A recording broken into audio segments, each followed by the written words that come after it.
আসসালামু আলাইকুম। ফিলিস্তিনের যে অবস্থা, এই অবস্থায় আমি আমার বড় ভাইরে নিয়ে একটা ভিডিও বানাইতেছি।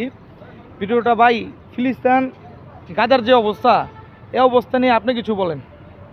আসসালামু আলাইকুম, আমি সালমান আর আমি এখন আছি বালুর মাঠে, সাথে আছে অনিক। আসলে ফিলিস্তিনের গাজার যে পরিস্থিতি, এই ব্যাপারে আমাদের দুঃখের কোনো শেষ নাই। একটা মুসলিম হিসাবে আমি শুধুমাত্র এটুকুই বলুম, ছোট্ট একটা অ্যালান দেবো। সেটা হইতেছে যে আমরা যতই এই বাংলাদেশে যতই আপনার করি, এই কি বলে, প্রতিবাদ সভা করি, প্রতিবাদ করি, যাই করি, আপনার এটাতে হয়তো বা অর্থনৈতিক দিক দিয়ে ওদের কিছুটাও প্রভাব পেলেও ফেলাইতে পারবো ইনশাল্লাহ। আমরা এটা সচল রাখি। আর সবচেয়ে বড় কথা হইতেছে পাওয়ার নিয়ে কাজ করতে হবে।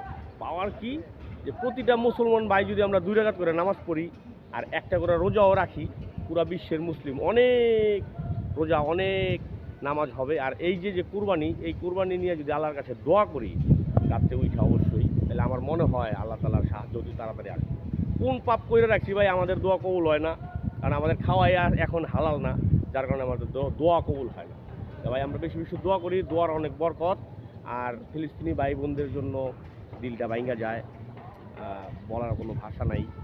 আমরা বেশি বেশি দোয়া করি আর আল্লাহর কাছে অনেক মাপ চাই আর রোজা রাখি। আর কিছু বলার ভাষা নেই।